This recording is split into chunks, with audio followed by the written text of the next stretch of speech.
Eh bien, bonsoir, bonsoir, chers amis, sur Point de rupture. Pour aujourd'hui, cet épisode spécial de Point de rupture, où nous avons le grand plaisir d'accueillir Rachid Achachi, où on va parler d'un de mes sujets préférés, parce que je crois que c'est une des failles qui existent aujourd'hui dans le monde moderne, qui nous empêche d'avancer, qui nous empêche de progresser, c'est l'incompréhension de la Russie.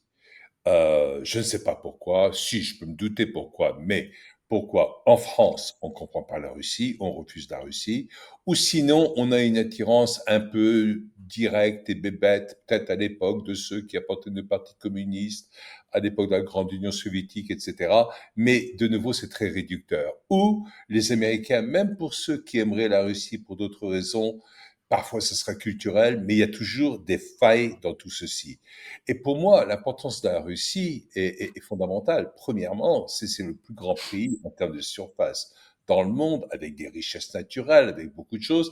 Donc, de ce fait, qui va définir l'avenir du monde à cause des ressources premières qui existent dans la Russie. Mais également, la Russie est un pays d'une richesse euh, culturelle qui est phénoménale et c'est une des rares fédérations en tant que gouvernement qui existe et qui fonctionne dans le monde, où, en fin de compte, il y a une existence, parce que je n'aime pas le terme coexistence, il y a d'autres connotations là-dedans, une existence en paix entre différentes religions, différentes ethnies, etc. Et ça ne pose pas de problème. On pourra évoquer beaucoup de choses quand on va poser des questions à notre invité aujourd'hui. Mais pourquoi est-ce qu'il est intéressant? J'ai eu l'occasion de lui poser pas mal de questions hors antenne quand on a commencé, et il est à cheval sur plusieurs cultures. Il est marocain par son père, russe par sa mère. Culturellement, il est français parce que c'est son langage de prédilection en ce qui concerne tout ce qu'il peut aborder pour discuter d'aspects intellectuels, politiques et autres, etc. Mais le simple fait qu'il est à cheval sur plusieurs cultures, déjà, il m'intéresse. Mais c'est pas seulement ça, c'est qu'il a étudié et approfondi une connaissance de l'histoire russe avec une approche que je n'ai trouvée nulle part ailleurs, parce qu'il n'est pas là pour excuser toute l'existence de l'Union soviétique. Il n'est pas là pour justifier la Russie qui existe depuis l'époque des tsars, depuis Ivan le Terrible, etc., depuis la décision des boyards, qui est cet ensemble de nobles qui élisaient le tsar. Mais il remonte à l'époque des Mongols, mais il remonte également à bien avant. Donc, il a une compréhension de ce grand secret qui pourtant a eu un impact sur l'Ouest, sur l'Occident, sur chacun d'entre nous, sur chacun d'entre vous, et qui est la Russie. D'autant plus, ça me touche parce que moi, je suis d'origine slave, donc l'aspect slave me touche énormément, et avec toutes ces contradictions. Mais là, j'ai l'impression que je n'ai pas arrêté de parler, que je suis en train de vous priver du temps que vous avez besoin de passer avec Rachid Achachi, donc qui est marocain, qui est russe, qui est français.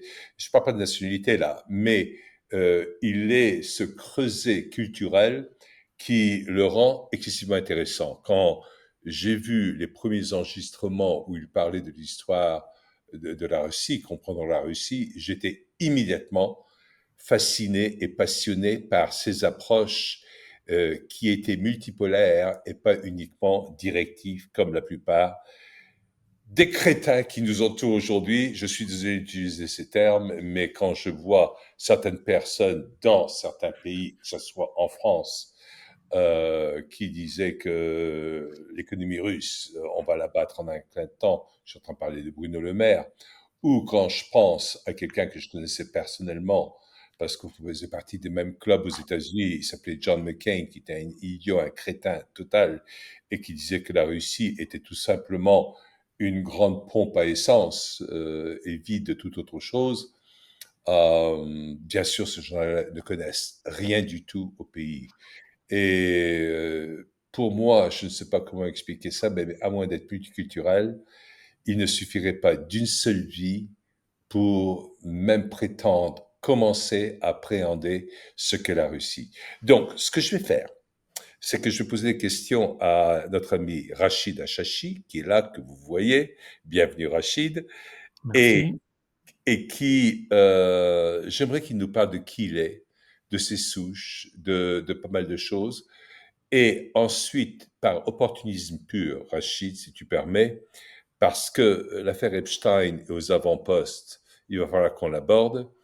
Et moi, ce qui m'amusait, c'est que d'un seul coup, on a vu qu'en France, on considérait que Epstein était un agent russe. Et c'est ce qui m'amuse énormément. Et donc, je vais ouvrir là-dessus avec toi pour qu'on en parle. Mais après, ce Mhm. qui m'intéresse, et surtout ici aujourd'hui, parce que c'est rare qu'on ait une occasion de ce style, et je ne veux pas que tu te sentes limité dans tout ce que tu peux nous dire pour aider les gens à comprendre la Russie. Donc, j'aimerais bien que tout le monde fasse une parenthèse sur leur propre biais cognitif pour qu'ils puissent être pénétrés par toutes tes connaissances. Alors, Rachid, ravi de t'avoir. C'est un honneur. C'est un plaisir pour moi. J'attends avec grande impatience tous tes commentaires. Et alors, dis-nous qui tu es, quelle est un peu ton histoire, et puis ensuite, comment tu t'es retrouvé en train de te pencher sur la Russie. Tu as déjà dit beaucoup de choses que je vais réutiliser à ma manière, parce que dans le livre que j'ai écrit, Comprendre la Russie, et à partir duquel je fais des séries de vidéos où j'approfondis certains aspects non traités dans le livre, eh bien, j'ai adopté une méthode que je vais m'appliquer à moi-même pour me définir. Cette méthode, c'est la méthode structuraliste, en partant de l'idée que n'importe quel peuple, dans son histoire, traverse différentes grandes étapes. Et il change, et il passe d'une étape à une autre par des sauts qualitatifs, soit par une conversion à une religion, soit par des structurations ou déstructurations politiques. Et à la fin, ce peuple-là, aujourd'hui, garde encore profondément dans son inconscient collectif toutes les strates précédentes, un peu comme dans l'archéologie, quand on creuse, on trouve des strates. Ces strates n'ont pas disparu, elles continuent d'exister, elles continuent d'animer et de structurer l'imaginaire de ce peuple. Un peu comme une symphonie où on a différentes partitions pour chaque musicien, mais qui ne donne la beauté et la majesté de la symphonie que quand il la joue de manière synchrone et pas de manière asynchrone. Pour ma part, c'est la même chose. C'est-à-dire, je suis né en Russie, à Leningrad, une ville qui n'existe plus aujourd'hui, qui est devenue Saint-Pétersbourg. Euh, Ma mère est russe, profondément patriotique, éduquée dans le patriotisme, même s'il s'agissait d'un patriotisme soviétique, mais qui a repris toutes les catégories et les archétypes du patriotisme russe. Je rappelle que durant la Deuxième Guerre mondiale, Staline n'a pas hésité à commander des films sur Alexandre Nevsky, des films sur de grands personnages de la Rousse de Kiev ou plus tardivement de la Russie des tsars, afin de réveiller dans ces Russes qui devaient être athées le sentiment chrétien de la grandeur de la Russie. Donc c'est toujours là, Et ça ne pour disparaît rappel, jamais. excuse-moi de t'interrompre, mais en Russie, on ne parle pas de Deuxième Guerre mondiale, on parle de La Grande Grande Guerre, Guerre patriotique, la Grande Guerre patriotique, oui. tout à fait. Et donc, ce patriotisme-là, ma mère me l'a transmis très tôt. Moi, j'ai déjà dit lors de plusieurs entretiens, je vais me le redire, quand j'étais petit, bah, il me réveillait à 6 heures du matin en raison du décalage horaire chaque 9 mai pour voir à la télé le défilé de la grande victoire dans la grande guerre patriotique. Et donc ça, il me l'a inculqué très tôt. Et ma mère a eu également le mérite de m'obliger à lire les classiques. Et donc, il m'a obligé à lire Dostoïevski, Tolstoï, mais également les classiques français, et un peu de tout, même Dorian Gray, etc. Portrait de Dorian Gray d'Oscar Wilde. Donc, elle m'a initié à la culture du point de vue russe, parce que le russe ne lit pas que Dostoïevski. C'est également un amoureux de la littérature française, de la littérature américaine. C'est quelqu'un qui aime la beauté là où elle se trouve. Et donc, cet héritage me fonde et me constitue jusqu'à aujourd'hui. Alors mon père, d'ailleurs j'ai perdu mes deux parents, mon père est né au Maroc, a grandi au Maroc, il a fait l'Institut Polytechnique à Leningrad, il est devenu prof universitaire.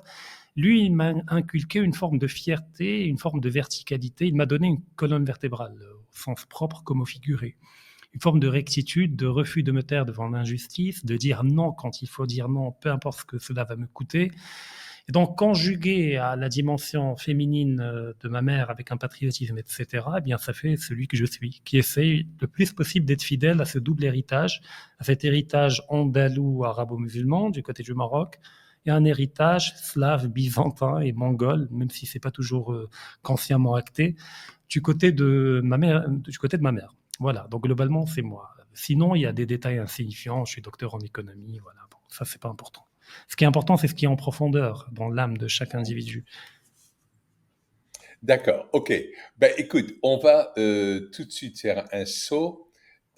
Par antinomie. Et pourquoi est-ce que je veux le faire par antinomie? Parce que la plupart du temps, les gens réagissent quand ils sont touchés émotionnellement, pas quand on les aborde logiquement. Si on aborde des choses de façon uniquement logique ou narrative, on va perdre la plupart des gens, ils ne vont pas rester avec nous. Euh, Moi, je ne comprends pas pourquoi les Français ne comprennent pas l'avantage de l'influence russe sur les Français, alors que les Russes, tu l'as si bien dit, en parlant de leur éducation sur la littérature française. Moi, je me souviens, j'étais avec ma femme russe et je l'emmène, on voyageait à travers toute la France. J'ai voulu lui faire connaître la France dans toute son ampleur. Elle a eu l'occasion, en tant que Russe, à mettre les pieds dans au moins 70 départements français parce que je voulais qu'elle soit exposée. On est dans le Morvan, on voit Vézelay, qui est un des hauts lieux du pèlerinage vers Saint-Jacques-de-Compostelle, et on est là, puis elle se tourne vers moi, elle dit, ah oui, donc la ville de Romain Gary. Et moi, je la regarde, etc., et puis dit, mais tu connais Romain Gary? Bien sûr. Et tout est comme ça. Et à certains moments, au début, moi, je lui disais, mais tu connais plein de trucs sur l'histoire de France. Et elle me disait, bah oui, mais et moi, j'ai lu ce que je dis. Elle dit, ben, j'ai lu, parce qu'elle me parlait de Médicis, de Catherine de Médicis, etc. Elle dit, ben, j'ai lu Alexandre Dumas. Et ça, c'est très russe. Tout à fait. Alors, alors, toi qui connais bien toute la culture française, tu baignes dedans, tu écris en français. Quand tu écris toutes tes choses, tu parles la plupart du temps en français. Pourquoi est-ce que les Français ne connaissent pas la Russie, ne comprennent pas la Russie?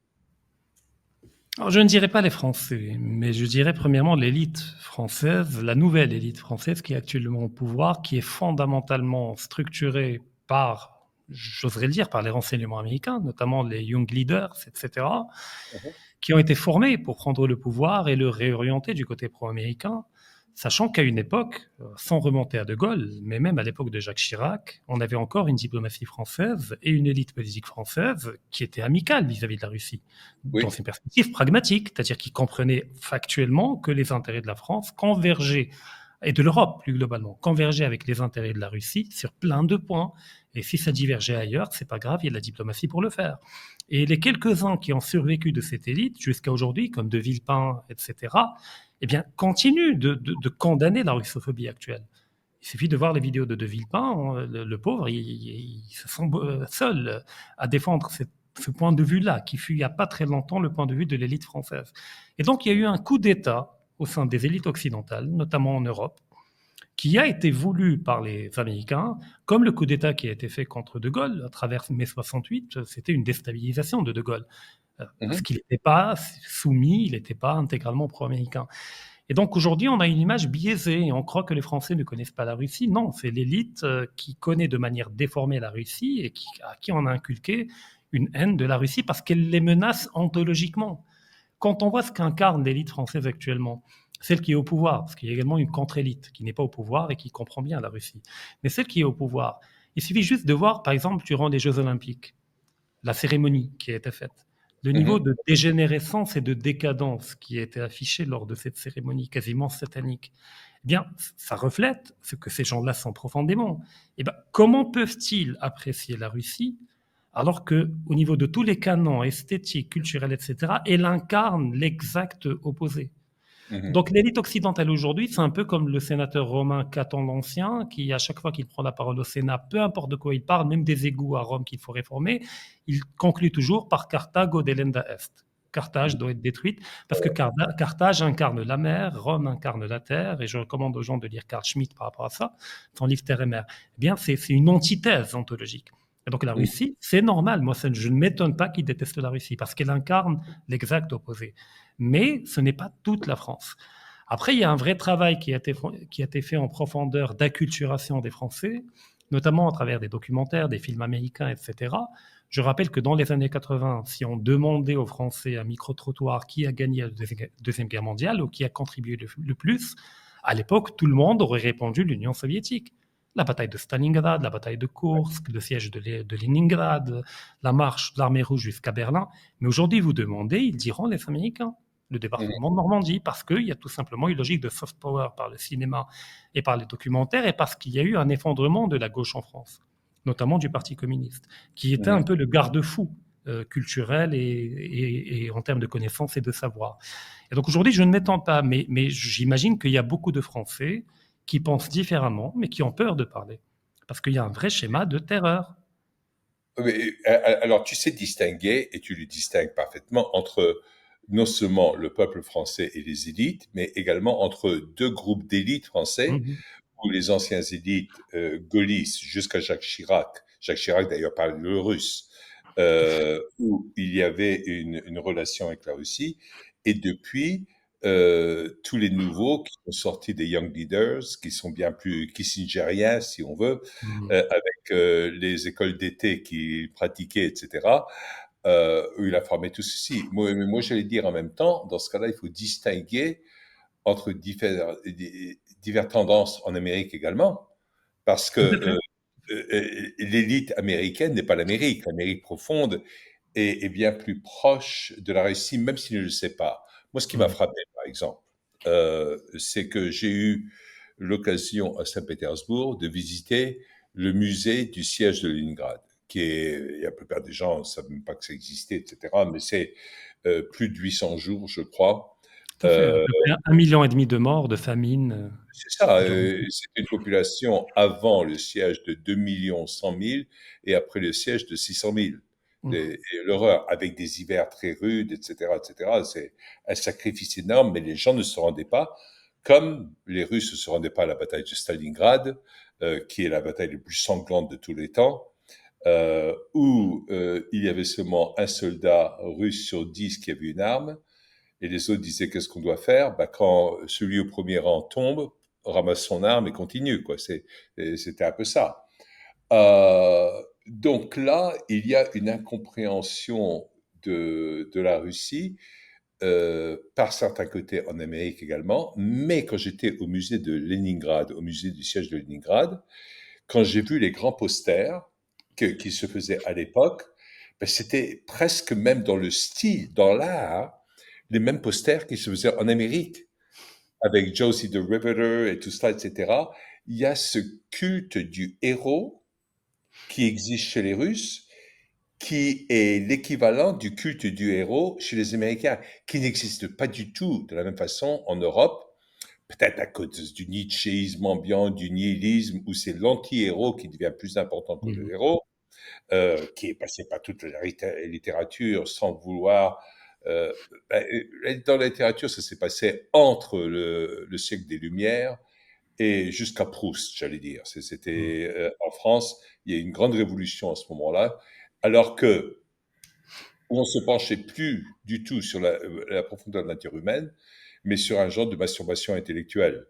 Alors que dans les auteurs russes, mon Dieu, je connais aucun autre auteur qui allait autant à rechercher la profondeur de la nature humaine. Et pourtant, les Russes, comme tu as très bien fait de le dire, ils étudient tout le reste. Tu as mentionné Oscar Wilde avec le portrait de Dorian Gray, mais il n'y a pas que ça. Il y a des auteurs américains comme Theodore Dreiser, où moi je parlais avec des Russes que eux connaissent, que 98% des Américains ne connaissent pas.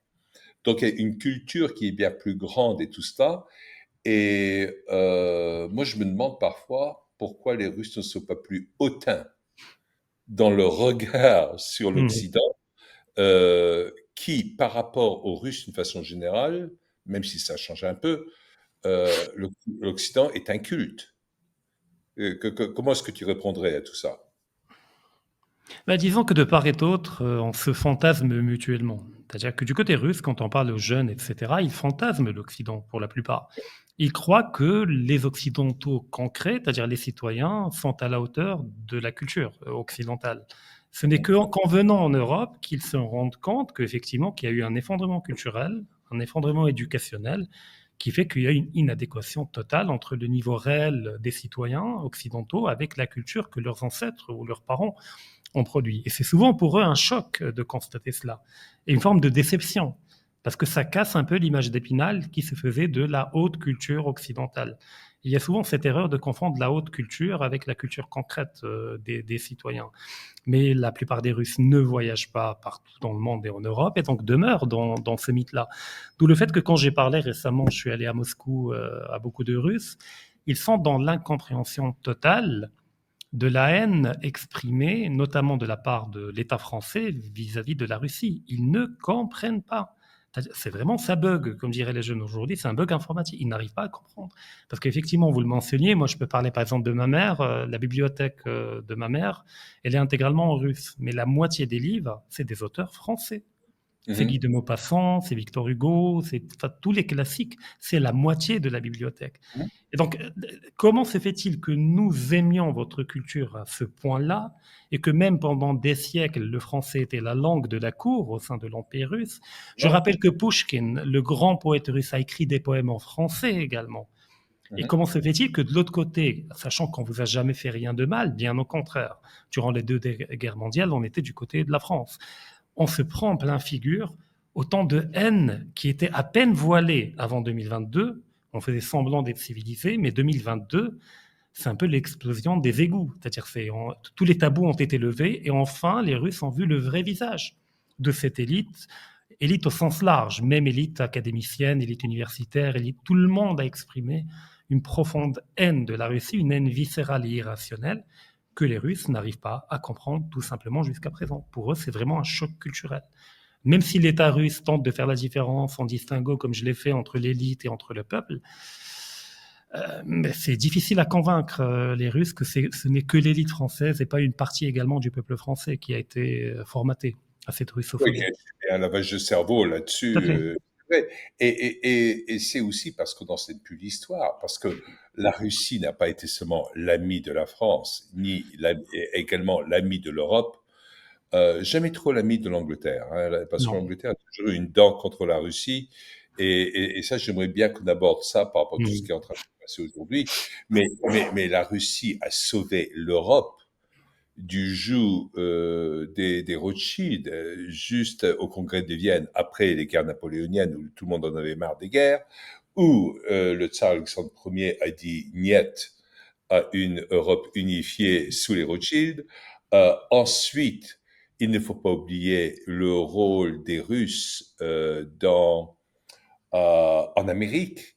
Toute la région de San Francisco, c'était russe.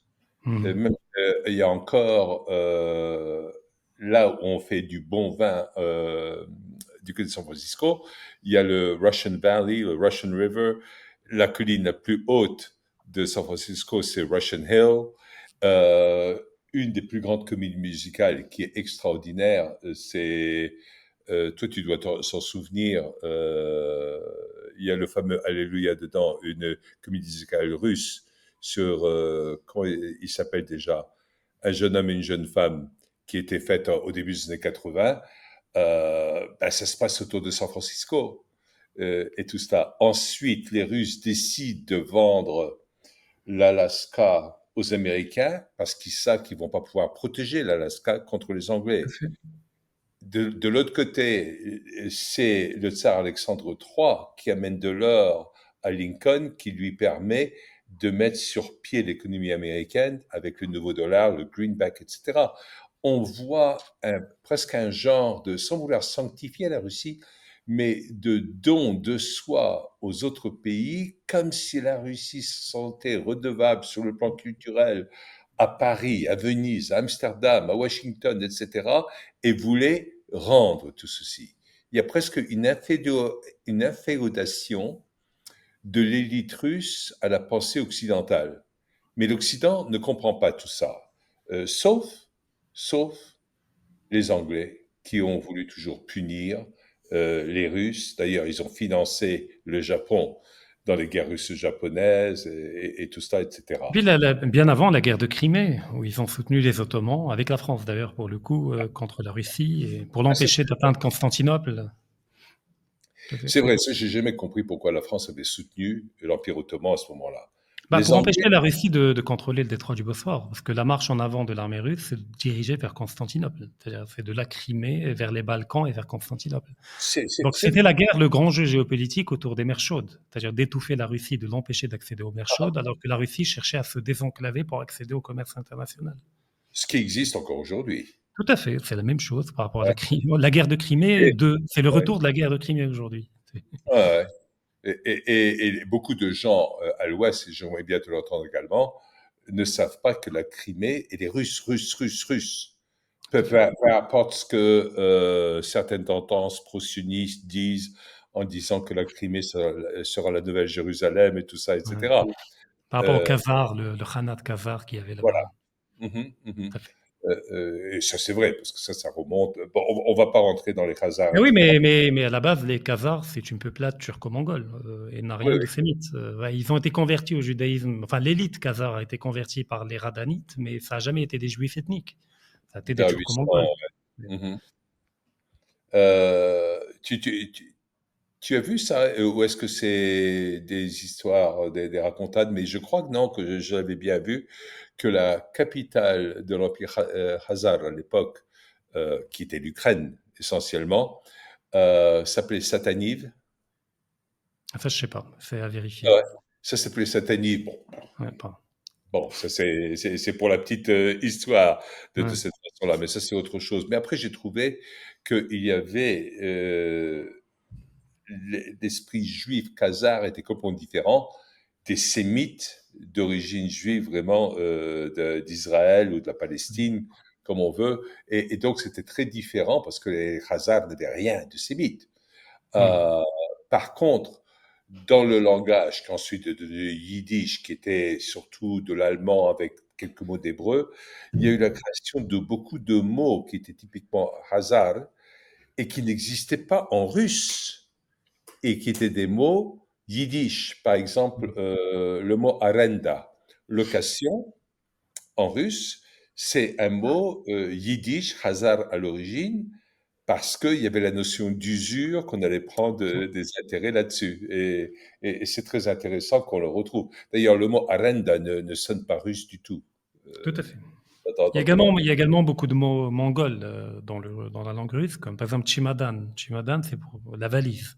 C'est un Absolument. mot, même l'argent, dengue. Dengue, c'est Tenge, tenga, ça vient du qui, mongol.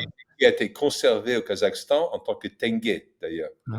Et d'ailleurs, même en Russie aujourd'hui, quand on veut dire l'argent, Tenge, dengue. tenge. Ouais, c'est un mot Voilà. mongol. Il y a plein de mots mongols qui sont entrés dans le vocabulaire russe. Et même, même en français, hein, ou c'est en anglais, je me souviens plus parce que parfois je saute entre les langues. Mhm. Le Saraï. Oui, c'est également mongol, tout à fait. Mais Ouais, ça, c'est c'est relativement récent, c'est venu avec la littérature, l'orientalisme, etc. Mais dans la langue russe, c'est venu avec la cohabitation avec les Mongols, pendant quand même à peu près trois siècles de domination mongole sur les terres de la Rousse. Donc il y a tout un alors, vocabulaire. Hmm. alors quand j'étais en Russie pour la première fois, c'était en 2003. Je suis allé assez tardivement. Sans doute parce que j'étais en train de gober toutes les conneries qu'on pouvait raconter à nous autres Américains à l'époque, comme quoi la mafia russe était la plus dangereuse qui existait. Et c'était peut-être vrai, mais en même temps que la plupart de la mafia qui agissait dans les années 90 était la mafia occidentale qui agissait en Russie et qui était en train de piller la Russie. Mais à l'époque, j'étais invité par quelqu'un qui s'appelait Vladimir Dovgan, qui était un genre de l'équivalent d'un Bernard Tapie russe. Il démarrait des entreprises dans beaucoup de choses, etc. Et lui, il avait une approche qui, pour moi, allait à l'encontre de tout ce que j'avais compris de l'histoire. Pour moi, j'avais toujours vu l'invasion mongole, la Horde d'or et tout ça comme une invasion très violente et tout ça sur la Russie.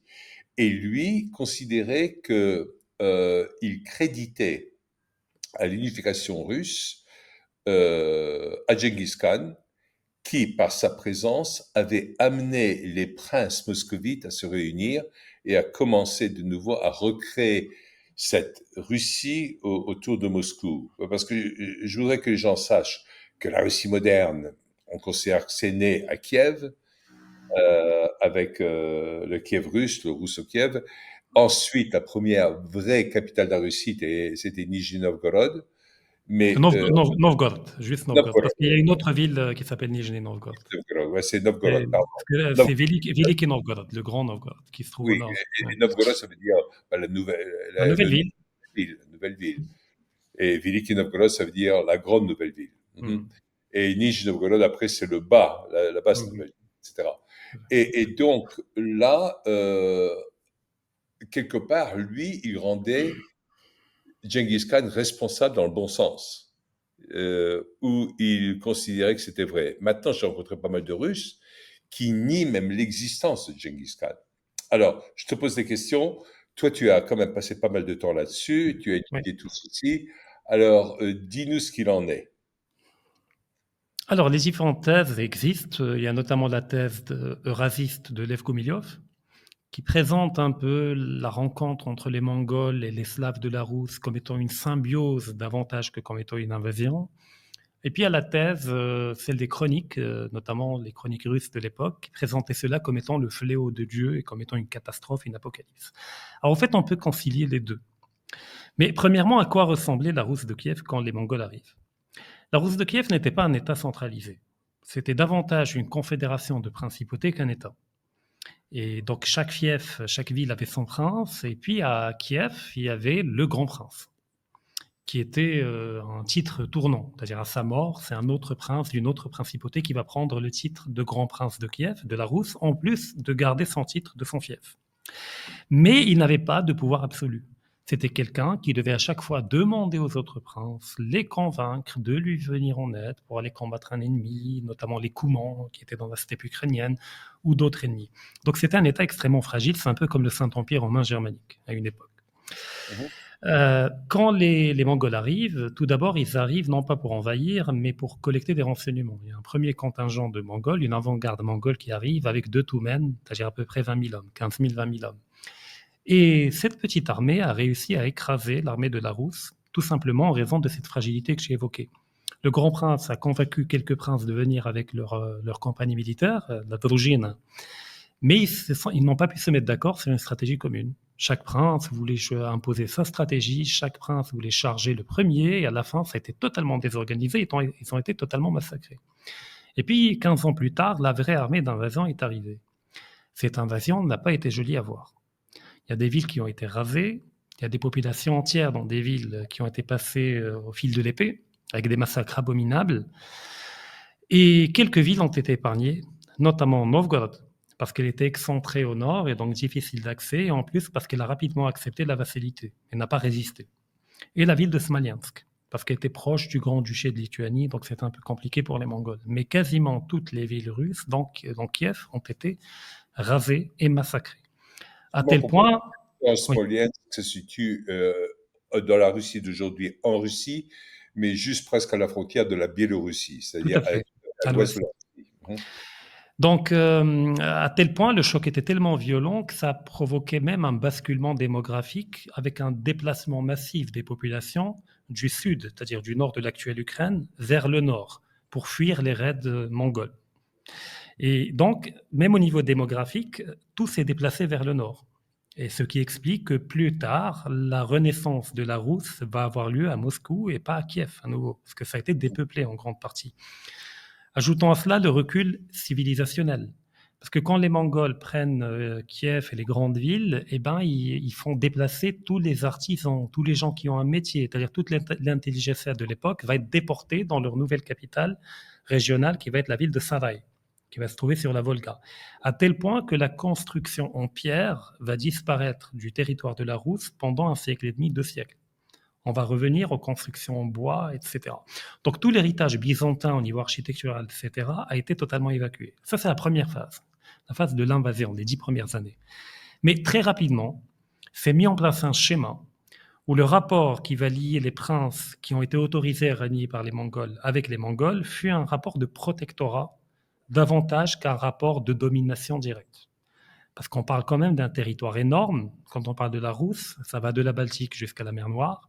Les Mongols, notamment après l'éclatement de l'Empire mongol à la mort de Gengis Khan, ça va être ce qu'on va appeler plus tardivement la Horde d'Or, c'est-à-dire la partie occidentale de l'Empire byzantin qui va devenir l'Empire mongol qui va devenir indépendante. Eh ben, il va établir un protectorat. C'est-à-dire qu'il ne va pas changer le mode d'organisation de la Rousse. Il va dire, avant qu'on arrive, vous aviez plusieurs princes et un seul grand prince, bon, on va garder le système. Il est fonctionnel. La différence, c'est que nous allons décider qui va être le grand prince. Ça ne va pas être un choix entre vous, mais c'est nous, les Mongols, qui vont décider. Et quand il choisissait celui qui va être le grand prince, il lui donnait le Yardlik. Le Yardlik, c'est une lettre avec l'autorisation de collecter l'impôt au nom du Khan et d'avoir le titre de grand prince. Et donc la plupart des princes de la Rousse vont rivaliser entre eux pour obtenir le Yardlik auprès des Mongols et collecter l'impôt auprès des autres princes. Alors, les Mongols étaient habiles, comme tous les peuples de la steppe, ils maintenaient toujours une rivalité entre les différentes principautés, afin d'empêcher qu'une principauté devienne trop puissante et cherche à s'émanciper du joug mongol. Et donc le Yardlik se baladait souvent entre différentes villes. Une fois, ils le donnent à la ville de Vladimir, après ils le reprennent, ils le donnent à la ville de Tver, puis ils le reprennent, puis un peu plus tardivement à Moscou. Donc c'était toujours d'entretenir les rivalités. Jusqu'au moment où, au début du fin XIIIe, début XIVe siècle, dans la toute petite principauté de Moscou, il y a eu plusieurs générations de princes qui ont eu une intelligence, une volonté de faire et une vision stratégique, comme quoi des fois l'histoire, le destin peut bien faire les choses. Eh bien, il a produit des princes qui ont su instrumentaliser leur soumission auprès des Mongols contre leurs rivaux, contre les autres principautés russes. Et par là, agrandir petit à petit la principauté de la Moscovie, puis conquérir la ville de Tver, toujours au nom du Khan. Et donc c'était une soumission qui a été simulée auprès des Mongols pour faire des Mongols une arme contre les rivaux. Et en un siècle et demi, la Moscovie, qui était en 1264 à peine une petite bourgade, eh bien, est devenue la plus puissante principauté de la Rousse, jusqu'à Dmitri Donskoy, qui va être d'ailleurs le premier prince de la Moscovie à battre les Mongols à la bataille de Kulikovo. Mais cela veut dire aussi que les Mongols avaient établi des liens quasiment d'amitié avec certains princes. Quand on voit par exemple le prince Ivan Kalita, ou Ivan Ier, qui était prince de Moscou uniquement, c'est-à-dire à l'époque c'était une petite principauté, on sait par des sources historiques qu'il a développé des liens d'amitié avec le Khan, qu'il a même épousé la sœur du Khan. Donc on n'est plus dans un schéma de violence, de verticalité, de massacre, mais on est dans un schéma de symbiose. Mais cela ne nie pas le massacre qu'il y a eu avant. Le premier choc était extrêmement génocidaire et violent. Mais après, petit à petit, à force de cohabitation, de liens, il y a eu des amitiés qui se sont fondées. Et ça, c'est important de le mentionner. Et d'ailleurs, les Mongols, quand les Mongols se convertissent à l'islam, quand ils abandonnent le tengrisme, à l'époque du Khan ouzbek, à aucun moment le Khan n'a cherché à convertir la Rousse. Jamais. Aucun évangélisme, rien du tout par rapport à la Rousse. Au contraire, il avait beaucoup d'estime vis-à-vis du métropolite de la Rousse et il a protégé l'Église orthodoxe. À tel point que certains historiens russes considèrent que les Mongols ont sauvé l'orthodoxie sur la terre de la Rousse. Parce qu'il y avait un autre ennemi, peut-être plus dangereux car culturel et religieux que les Mongols, c'était les catholiques à l'ouest. Notamment le duché de Lituanie, et puis par la suite l'alliance entre la Pologne et la Lituanie, et l'ordre teutonique également, qui menait des croisades contre les Slaves, autant païens qu'orthodoxes, parce que pour eux, orthodoxes, L'ordre teutonique, vous expliquez que c'était, à défaut d'autres termes, les Allemands, les Germaniques. c'était déjà un ordre religieux et guerrier germanique, un peu comme les Templiers, mais germaniques pour le coup, qui menait des croisades contre les populations slaves dans la région de la Baltique jusqu'à Novgorod, et ils combattaient autant les païens que les orthodoxes, parce que pour eux, les orthodoxes étaient des païens, c'est pas des chrétiens. Voilà. Et même eux considéraient parfois les Polonais, qui pourtant étaient catholiques, comme des païens. Tout à fait. Et d'ailleurs, les Polonais, ils les appelaient pas des Teutons, ils les appelaient des croisés. Ça fait partie des livres de Sienkiewicz. On les appelle des Krzyżacy, qui veut dire ceux qui portaient la croix. Tout à fait. Et donc, il y avait ce côté religion du combat entre l'orthodoxie et le catholicisme, donc il n'y avait pas énormément d'écart dans les croyances, mais c'était également un phénomène culturel qui passait par les langues et surtout l'alphabet, où d'un côté on avait le cyrillique chez les Russes, et dans tous les pays catholiques européens, même slaves, il y avait l'alphabet latin. Alors il y a effectivement ça, mais il y avait également une dimension éminemment politique. c'est que les Russes orthodoxes ne se soumettaient pas à l'autorité du pape. Et ça, Mhm. c'était extrêmement important. Et l'autre facteur, c'est que la légitimité de la Rousse ne venait pas ni du pape, ni du Saint-Empire romain germanique ou carolingien avant cela, mais venait de Byzance et de Constantinople. Mhm. Et donc, au fait, le schisme au sein de l'Église en 1054 entre catholiques et orthodoxes va continuer à se prolonger. Seulement, le nouvel acteur qui va prolonger Byzance, ça va être la Rousse, c'est-à-dire la troisième Rome, Moscou, là où les catholiques vont se perpétuer avec la modernité en prenant d'autres formes. Mais en fait, on a une rivalité extrêmement profonde entre deux visions du monde qui vont changer d'acteur et où la Russie va jouer le rôle de Byzance et de perpétuer l'héritage byzantin dans l'alphabet d'ailleurs, qui est un alphabet d'inspiration grecque qui a été forgé, le glagolitique, qui va donner le cyrillique par la suite, qui est un alphabet grec mais adapté à la phonétique slave afin qu'ils puissent lire l'évangile et Ouais, ça vient de maintes fois des Cyril, quoi, qui sont tout à venus. fait, Kirill, les méthodes. Voilà. Mais maintenant, de ton point de vue, parce que c'est presque perçu comme un aspect blasphématoire et négatif par l'Ouest, par l'Europe de l'Ouest, le fait que la Russie se voit comme la troisième Rome, alors que chez les Russes, c'est une loyauté spirituelle que de placer la Russie comme la troisième Rome, parce qu'ils se sont dit Rome est tombée pour des tas de raisons. Ensuite, Constantinople est tombée à la main de l'Empire ottoman. Et voilà la Russie qui devient la troisième Rome et qui considère que depuis 1400 et quelques, c'est son rôle. D'ailleurs, Poutine a parlé de tout ça quand il a parlé en 2022, juste après la pénétration russe en Ukraine. Alors, qu'est-ce que tu en penses de ça? Alors, il est important de mentionner deux choses, parce qu'on a parlé des Mongols, mais il ne faut pas les évacuer. Même avec la troisième Rome, les Mongols sont encore là en termes d'imaginaire politique. Ce qui fait que la Russie pourrait être qualifiée en même temps de troisième Rome, mais en même temps de deuxième Horde d'Or. Elle a été les deux en même temps. D'ailleurs, toutes les conquêtes qui vont être menées à partir d'Ivan IV, principalement Ivan le Terrible, Grozny, Ivan Grozny, qui vont être menées contre les Khanats d'Astrakhan et puis plus à l'est, n'ont pas été vécues à l'époque comme étant une colonisation ou une conquête de territoires qui n'appartiennent pas à la Rousse, mais ils ont été vus comme des territoires qui légitimement doivent entrer sous le contrôle du nouveau Khanat de Moscou. C'est-à-dire que Ivan IV était en même temps un tsar, c'est-à-dire un continuateur de l'héritage byzantin, mais en même temps le continuateur des Khans. Et comme la Horde d'Or a implosé, s'est effondrée, bah c'est à lui que revenaient toutes ces terres-là. Et pareil, quand la Russie conquiert tous ces territoires-là majoritairement musulmans, elle ne va jamais chercher à les convertir au christianisme. Donc on est vraiment dans une vision politique. C'est-à-dire que Oui, les Mongols... Oui, rappelle quand même des nuances, parce que souvent on oublie à tous nos auditeurs que quand on parle de Ivan le Terrible, il ne s'est jamais appelé Ivan le Terrible en non, russe. Il s'appelle Ivan Grozny. Grozny, le menaçant. Menaçant, tout à fait. Mais on traduit habituellement par le terrible pour que les gens comprennent de qui je parle. Mais Oui, effectivement, alors c'est le menaçant, oui. il était le menaçant vis-à-vis des ennemis de la Rousse. C'était comme ça que les Russes le voyaient, pas vis-à-vis du peuple. Parce que tous Mhm. les crimes commis par Ivan IV, on va l'appeler Ivan IV pour éviter les ambiguïtés, étaient commis non pas contre le peuple, mais contre les boyards. Le peuple Ouais. a été grandement épargné. Avec les boyards, certes, il a torturé, il a commis des meurtres, mais le peuple a été épargné par Ivan IV. Donc c'était pas Staline. Staline, c'était contre tout le monde. D'ailleurs, Staline disait que j'admire Ivan IV et la seule chose que je lui reproche, c'est de croire en Dieu. Ce qu'il reprochait à Ivan IV. Oui, est-ce que Staline, petite parenthèse rapide, je sais que qu'on Mm, sautille et je m'en excuse mm. auprès de tout le monde, mais est-ce que Staline considérait qu'il lui appartenait, même si lui n'était pas russe et lui était géorgien, de défendre la tradition russe et de l'empêcher de se diluer dans un globalisme général qui était anglais, qui était fabianiste et qui était représenté par Trotsky? Et que Staline avait ramené un certain nationalisme. Est-ce que je fais fausse route là? Oui et non, ça dépend des périodes. Alors, durant la Grande Guerre patriotique, oui, il a mobilisé le nationalisme russe, le sentiment national slave, parce que l'essentiel de l'armée rouge était fait de Slaves. Il y avait également des Tatars, mais le cœur était slave.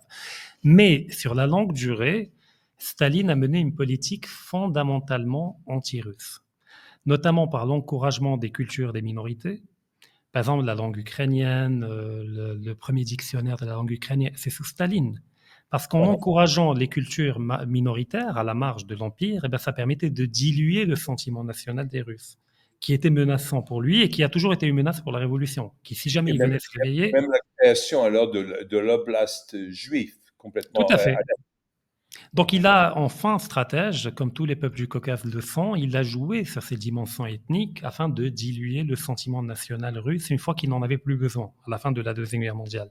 Mais pour revenir aux Mongols, alors quand j'ai dit que la Rousse était devenue la troisième Rome à l'époque d'Ivan III, mais en même temps la deuxième horde mongole, parce que la conception de l'État qui va apparaître à partir d'Ivan III et se consolider, ça va être la conception mongole de l'État, c'est-à-dire verticalité absolue, qui peut tendre très rapidement vers la tyrannie, un schéma de clientélisme et un expansionnisme permanent.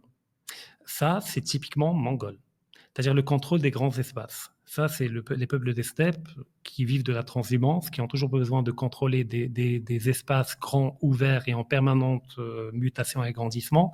Ce qu'elle va garder de Byzance, ça va être la dimension de l'universel par le christianisme, et la dimension mystique, c'est-à-dire que la Rousse a une destinée divine, c'est-à-dire qu'elle doit incarner quelque chose de divin sur Terre. Mais l'État était intégralement mongol, d'où le fait que je qualifie Ivan IV de Khan de la Rousse. C'est un Khan orthodoxe. Si un Mongol, voilà, si un Mongol s'était converti à l'orthodoxie, un Khan mongol, par exemple ouzbek, il aurait été Ivan IV. C'est exactement ça. La manière de traiter les sujets, la manière de traiter, etc. Pour continuer, alors qu'est-ce qu'on disait? On parlait des Mongols et d'Ivan Ben, IV. surtout, on parlait du fait, avec les Mongols, de l'importance des Mongols dans l'histoire russe. Et puis ensuite, moi, je voulais qu'on aborde le fait que, quelque part, je ne sais pas si c'est par gentillesse, par générosité, par autre chose, mais la Russie a toujours montré ses bonnes intentions, son Ah bon oui, vouloir oui. partout, sauf pour l'Angleterre. Alors ça c'est important. Déjà, mettons pour l'instant l'Angleterre de côté, je vais conclure avec l'Angleterre. Mais parlons de la culture occidentale globalement. Pourquoi le peuple russe a toujours été béat et admiratif de la culture russe et qu'il voulait donner beaucoup juste pour être accepté ou adoubé par l'Occident? Alors ça n'a Mhm. pas toujours été vrai. Ça a commencé avec Pierre le Grand, Mhm. avec les réformes qu'il a entamées, qui mélangeaient modernisation avec occidentalisation, sachant Il que la fallait modernisation... même, Hein?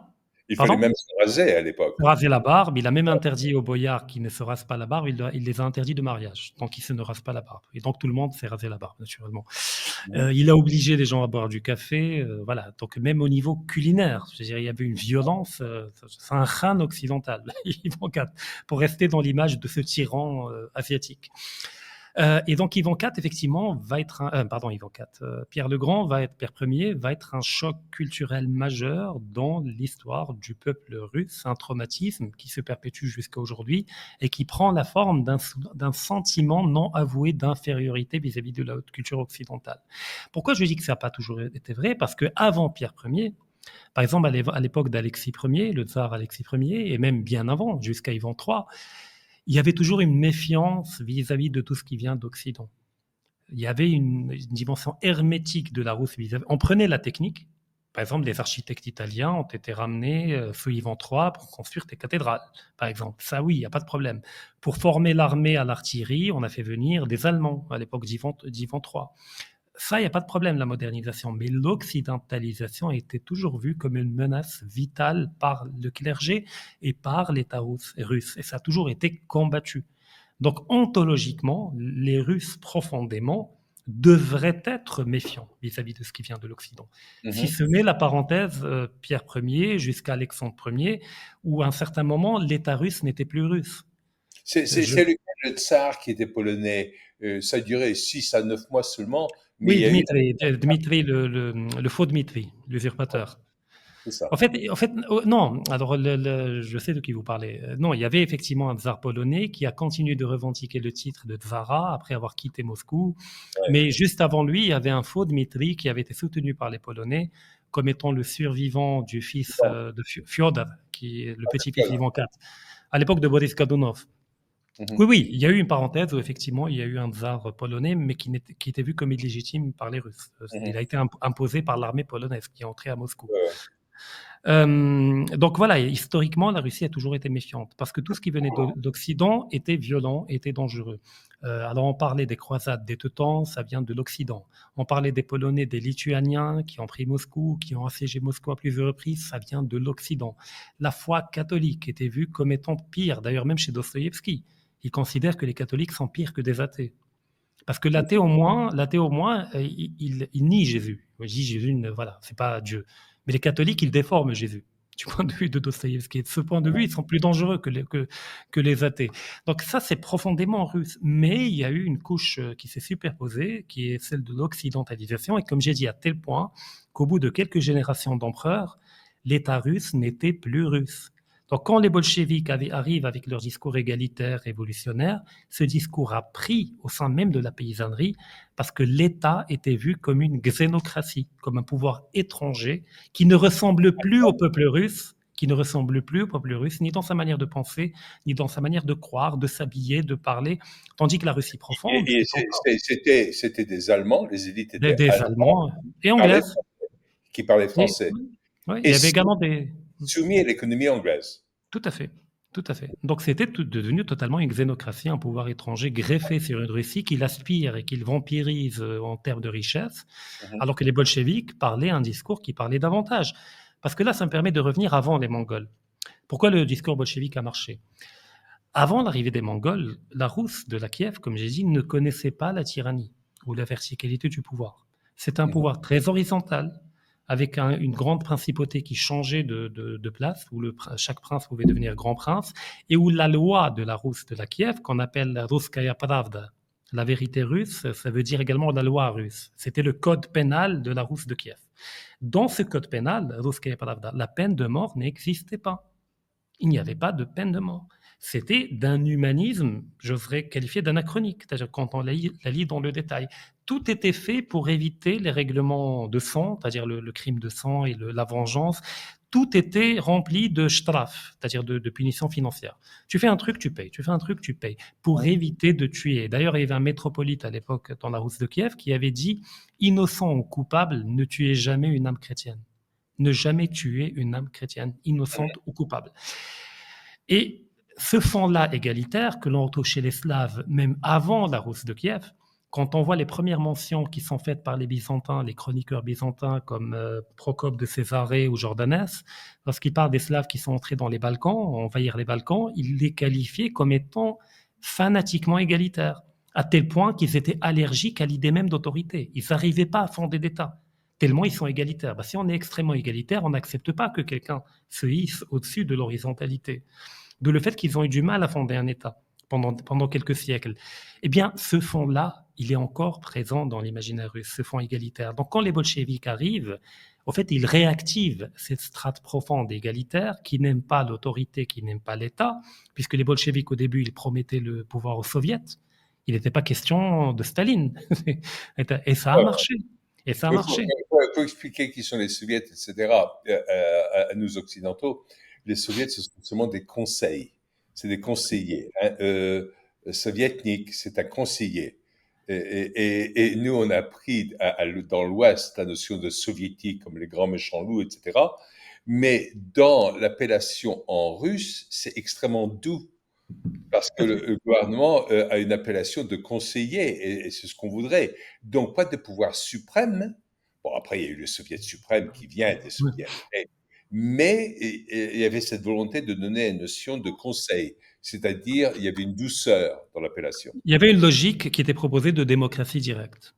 Ouais. C'était ça l'idée au départ, c'est qu'une usine, un soviet de l'usine peut lui-même décider de comment il doit produire, qu'est-ce qu'il doit produire, mais c'était la négation même de l'État, parce que je rappelle que dans la doctrine marxiste, à terme, le marxisme doit aboutir non seulement à la fin de la propriété privée des classes, mais même à la fin de l'État. À la fin de l'État, à la fin de la police, c'est le paradis sur Terre, voilà, globalement. Et ce discours-là, il parle aux Russes. Parce que très profondément dans leur imaginaire, il y a encore cette strate slave ou proto-slave, extrêmement horizontale, réticente à toute autorité, qui même lorsqu'elle se structure à travers la Rousse de Novgorod et de Kiev, garde encore cette horizontalité, même dans les lois pénales, où même la peine de mort n'existe pas. Donc quand les Mongols viennent, Il refoule cette strate profonde, il y greffe un autre rapport à la chose, mais ça ne veut pas dire qu'elle a disparu. Et ce qu'ont fait les bolcheviks, c'est que par leur discours et leur rhétorique et leur propagande, ils ont réactivé cette strate profonde chez les Russes. Et qui leur parlait davantage qu'un Nicolas II dans un palais à Saint-Pétersbourg, habillé comme un occidental et qui exerce une violence culturelle contre le peuple russe profond.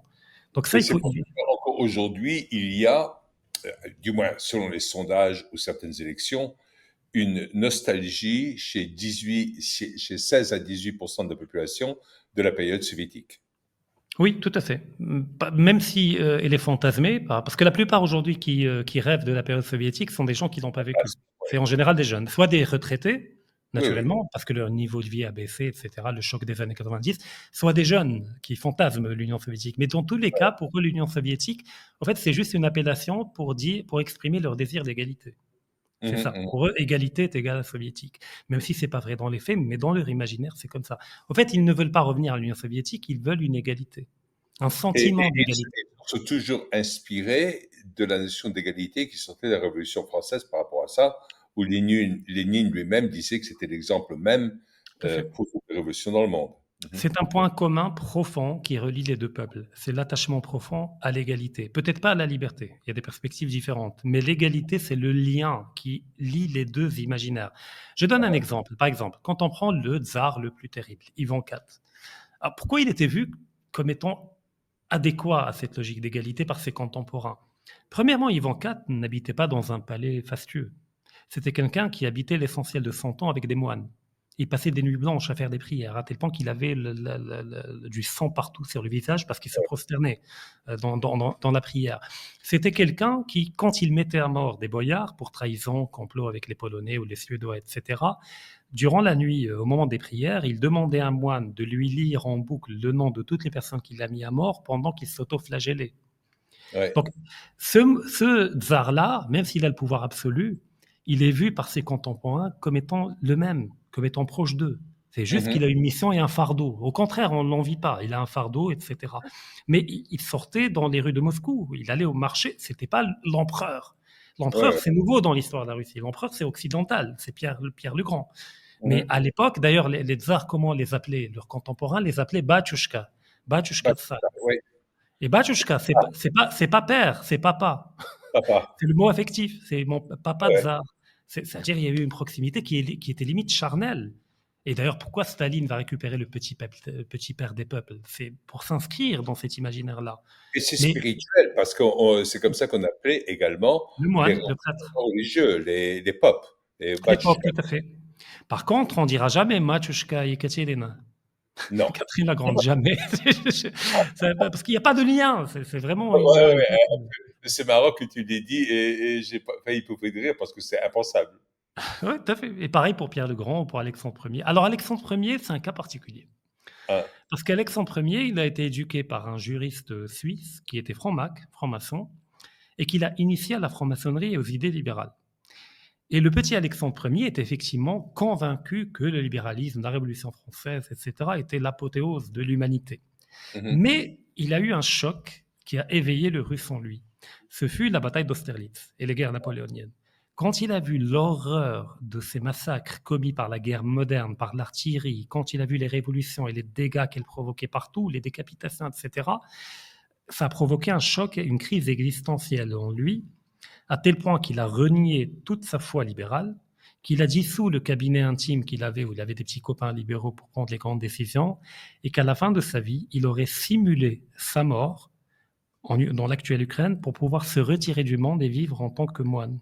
Mhm, mhm, Alors, mhm. tu me diras, ça c'est la légende, mais jusqu'à présent, on n'a pas une trace du corps d'Alexandre C'est- Ier.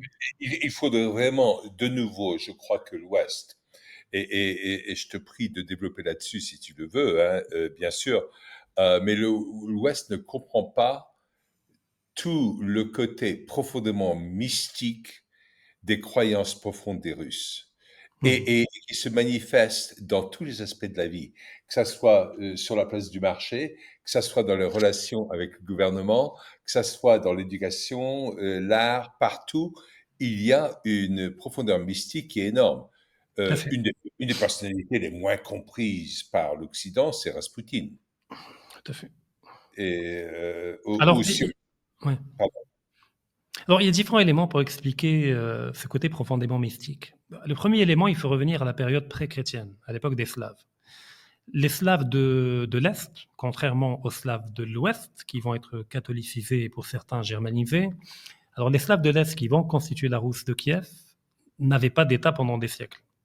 Et donc leur mode de vie était en relation avec les forêts, avec les rivières et avec les marécages, c'est-à-dire avec des sources de vie et des sources de protection naturelle contre un envahisseur, à tel point que les Byzantins les appelaient les peuples des forêts et les peuples des marécages. C'était leur élément naturel. Et donc pendant des siècles, voire des millénaires, si on remonte à l'époque indo-européenne, l'imaginaire religieux de ces Slaves était relié aux éléments de la nature. Et donc le divin est partout. Ils sculptaient leur déité dans des arbres.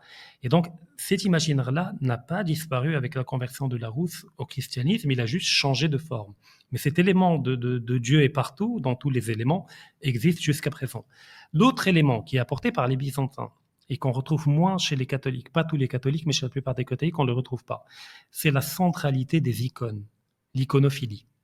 Mhm, Pourquoi? Parce que quand tu vois l'icône, ce n'est pas toi qui regardes l'icône, mais c'est Dieu qui te regarde à travers l'icône. Et les mhm, Russes ont des icônes partout. Dans la chambre à coucher, dans la cuisine, et à chaque fois il fait le signe de croix devant l'icône, etc. C'est-à-dire que Dieu est omniprésent. Et l'icône est là pour le rappeler. Ça te mhm. rappelle, c'est un peu un garde-fou moral. Dès que tu penses à quelque chose de mauvais, tu vois l'icône, ça te ramène à Dieu, à la spiritualité. Et ça peut être qualifié de païen par certains, notamment par certains catholiques rigoristes. Ça peut être qualifié, d'ailleurs, même au sein de l'Empire byzantin, il y avait des courants anti-icônes, les iconoclastes. Mais il Ceux y a qui eu, moi j'ai eu l'occasion de visiter pas mal de petites églises byzantines dans le nord de la Grèce où personne ne va, du côté de Castoria, presque à la frontière albanaise. Et il y avait des petites églises byzantines qui étaient faites pour 12, 14 personnes, et il y avait des icônes qui étaient dessinées à même le mur sur la Hum, chaume. tout à fait. Et tous les yeux avaient été creusés pour enlever tous les yeux par les Ottomans, qui considéraient que même eux, ils croyaient dans la puissance des icônes, Hum, allaient regarder à ce que le regard de Dieu aille vers eux, et donc ils les tout à enlevaient fait. dans les murs. Mhm. C'est très puissant l'icône. L'icône est une médiation, c'est pas du paganisme. C'est pour nous rappeler le regard de Dieu qui est omniprésent par rapport à nous. Et donc si on ajoute L'intercesseur. pardon? L'intercesseur.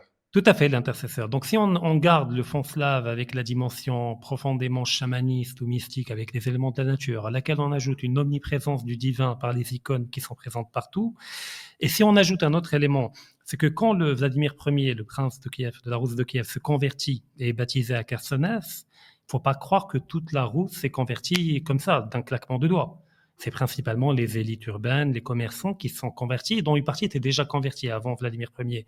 Mais dans la ruralité, dans les petites bourgades et dans les forêts, pendant encore un siècle et un siècle et demi, le paganisme a perduré. C'est un peu comme en Europe. Pourquoi on appelle les paysans paysans? Ça vient de païens. Parce que le paysan est conservateur par nature. Il est dans un rapport à la terre, dans des logiques cycliques du temps. Et donc, c'est toujours les derniers à se convertir.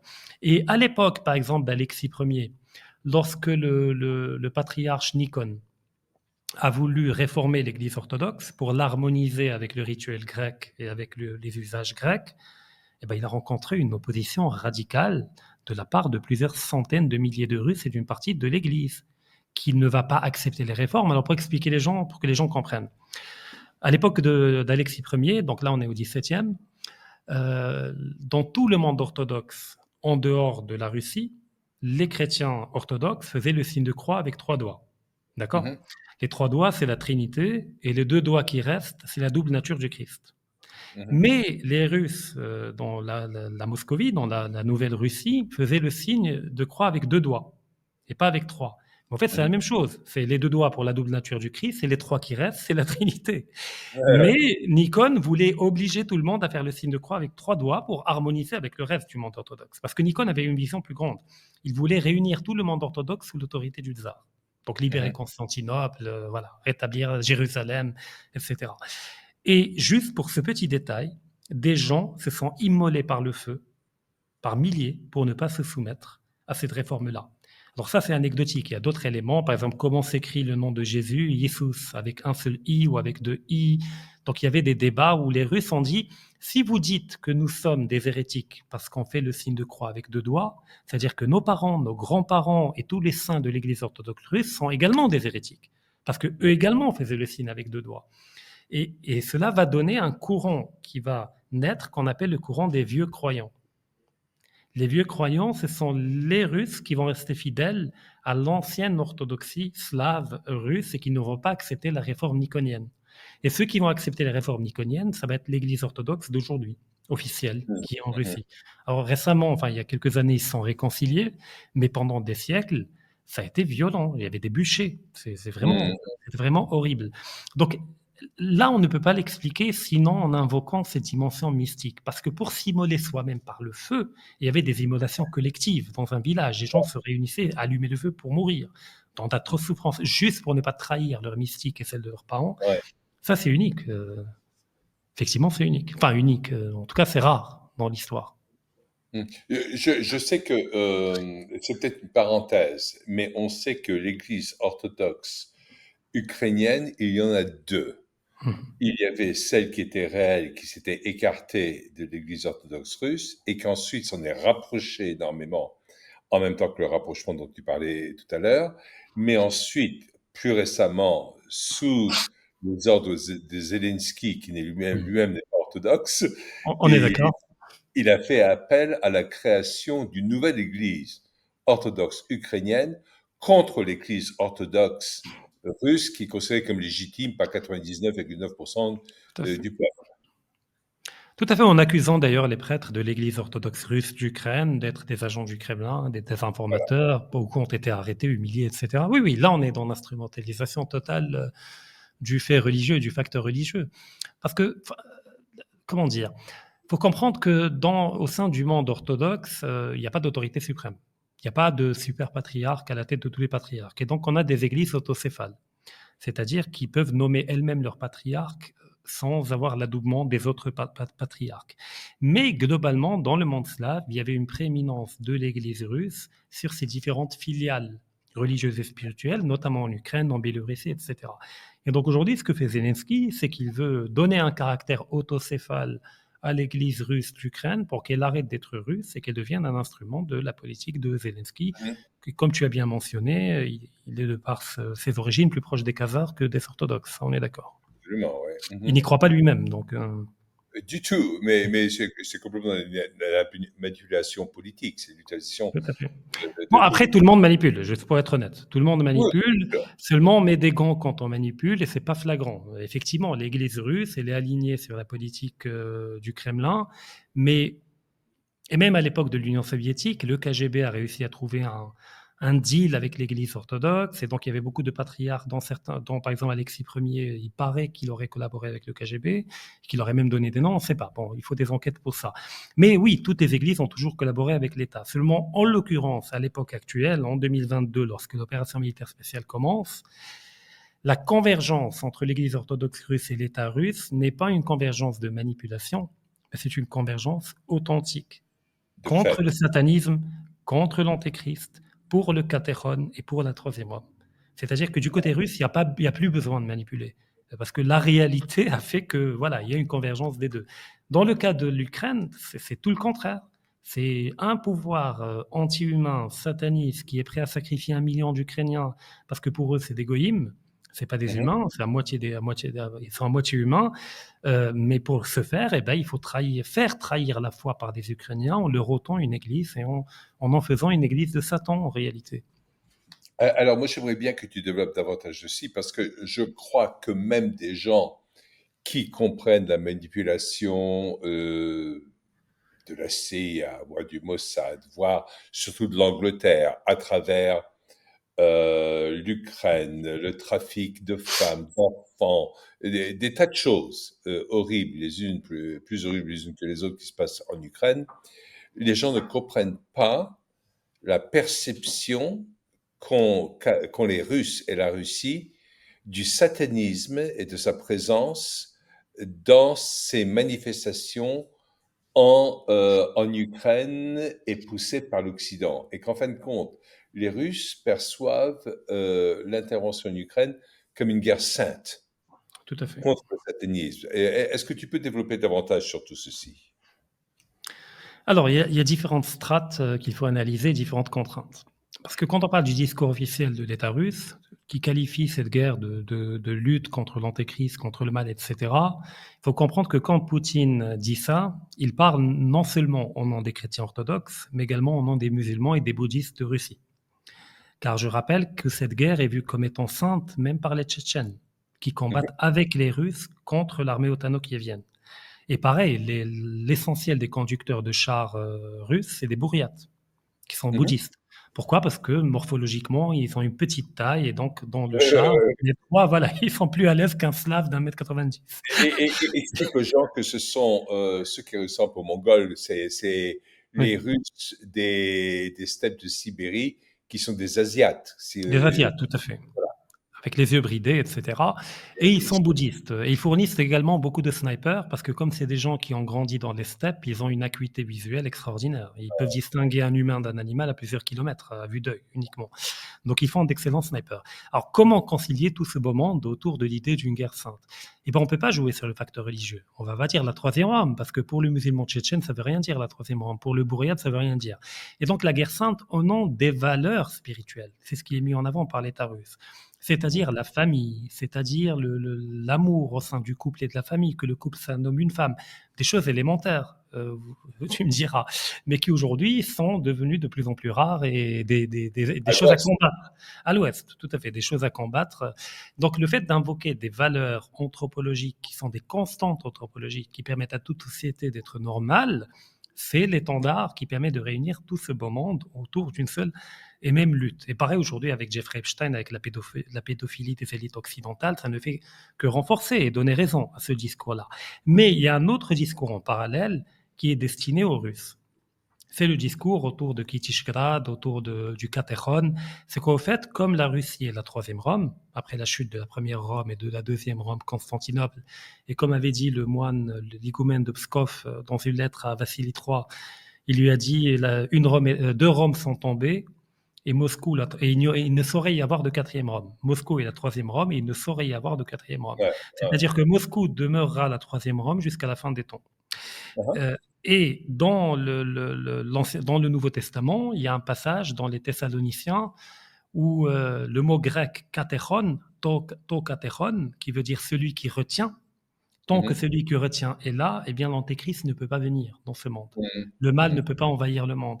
Eh bien, comme la Russie est le dernier sanctuaire de la vraie foi, de l'orthodoxie, et qu'elle est la dépositaire de la troisième Rome, tant que la Russie existe, et tant qu'elle est fidèle à ses valeurs, l'antéchrist ne peut pas advenir.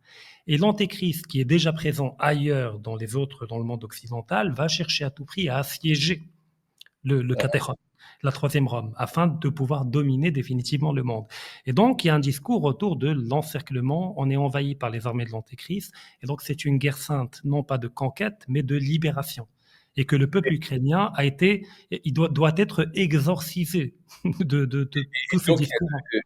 et je crois que je vais rajouter là-dessus, si je me trompe, je t'en prie, corrige-moi, j'en garderai aucune offense. Euh, Par certains côtés, automatiquement, les Juifs messianiques qui attendent le Messie seront du côté de l'Antéchrist dans ce sens-là, et dans la compréhension profondément chrétienne, le Messie juif et l'Antéchrist, c'est une et même personne.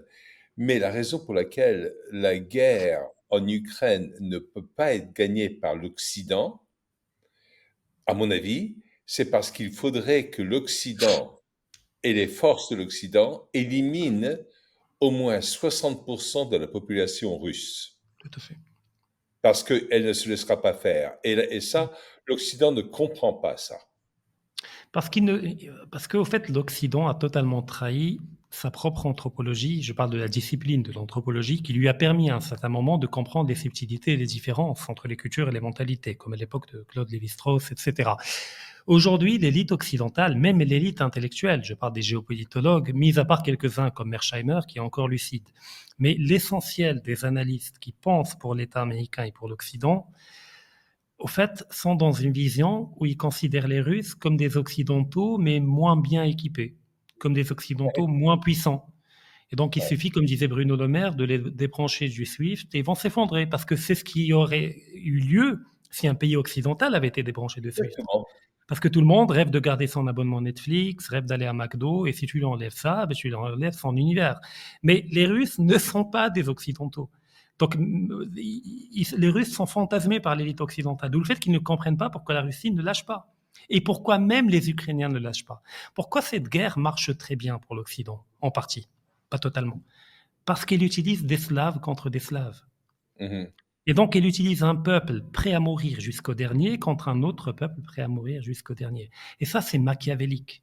Ça, c'est mhm. vraiment machiavélique. Ils auraient utilisé un autre peuple non slave, la guerre serait finie depuis longtemps. Mais en Ouais. fait, on a des mystiques de part et d'autre. Seulement, les uns ont été déviés de leur mystique originelle et sont entrés dans un néopaganisme de type nazi, etc., du côté ukrainien. Et de l'autre côté, on a également des gens mystiques.